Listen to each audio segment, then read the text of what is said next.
వేదికను అలంకరించిన పెద్దలకు, వేదిక ముందు ఆసీనులైన పెద్దలకు, చిన్నలకు, నా తోటి మిత్రులకు అందరికీ నా హృదయపూర్వక 79వ స్వాతంత్ర దినోత్సవ శుభాకాంక్షలు.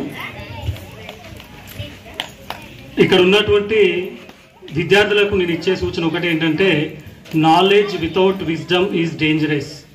బుద్ధి లేని జ్ఞానం ప్రమాదకరం.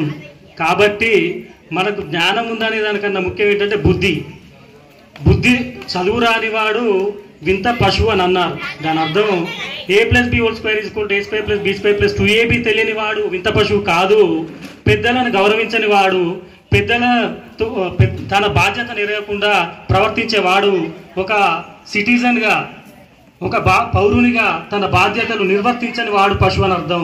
అంతే తప్పించి మ్యాథ్స్లో 100కి 100 వస్తే నేను గొప్ప, మ్యాథ్స్లో 0 వచ్చినోడు తక్కువ అని మాత్రం ఎప్పుడు మనం ఈ యొక్క ఇన్ఫీరియారిటీ కాంప్లెక్స్ అనేది మనలో కలగకుండా, మన యాక్చువల్గా ప్రజెంట్గా సొసైటీ, సమాజం అనేది డబ్బు చుట్టూ తిరుగుతుంది. అందరికీ తల్లిదండ్రులకు కానివ్వండి, బయట సమాజంలో అందరికి కూడా నా కొడుకు నెలకు ₹1,00,000 సంపాదించాలి, 2 లక్షలు సంపాదించాలి, 10 లక్షలు సంపాదించాలి, కోట్లు సంపాదించాలి అనే కోరిక ఉంటుంది. అది సహజం. అది ఒక సొసైటీలో ఒక ప్రెషర్ క్రియేట్ అయింది. అయితే నేను విద్యార్థులకు ఇచ్చే సలహా ఏంటంటే, నేను మధ్యతరగతి చదువుతున్నాను, లేకపోతే నేను ఫెయిల్ అవుతున్నాను, నేను బాగా చదవలేకపోతున్నానని ఒక ఇన్ఫీరియారిటీ కాంప్లెక్స్ మీలో రానివ్వకండి. చదువు అనేది డబ్బులు సంపాదించడానికి ఒక మార్గమే, కానీ దానికన్నా మార్గాలు చాలా ఉన్నాయి. కానీ మీలో ఉన్న ప్రతిభ ఏంటి, మీలో ఉన్న టాలెంట్ ఏంటి? ప్రతి ఒక్కరిలో ఒక ప్రతిభ ఉంటుంది, ఒక టాలెంట్ ఉంటుంది. చదువే టాలెంట్ కాదు, చదువు వచ్చినంత మాత్రం గొప్ప కాదు. నేను చదువు చేసి 10 లక్షలు సంపాదించినంత మాత్రం గొప్ప కాదు.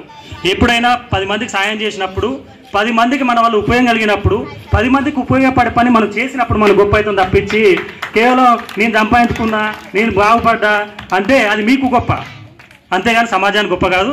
కాబట్టి మళ్ళొకసారి కూడా knowledge without wisdom is dangerous. కాబట్టి బుద్ధితో మనం మంచి బుద్ధిని సంపాదించుకుందాం, మంచి బుద్ధితో మెలుగుదాం, ఈ సమాజానికి ఉపయోగపడే పౌరునిగా తీర్చిదిద్దుదాం, ఎదుగుదామని అందరినీ కోరుకుంటూ ఈ నా చిన్న ఉపన్యాసాన్ని ముగిస్తున్నాను. జై హింద్, జై భారత్.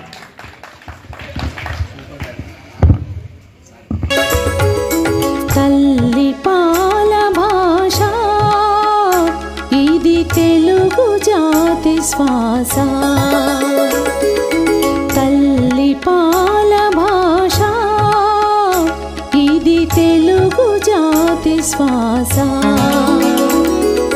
సుందరమౌ సుమధురమౌ ప్రణవనాద ఘోష మన అచ్చ తెలుగు భాష. ప్రణవనాద ఘోష మన అచ్చ తెలుగు భాష. తల్లి పాల భాష ఇది తెలుగు జాతి శ్వాస. నన్నయ భారత కవనమున ప్రాభవముందిన ఇతిహాస.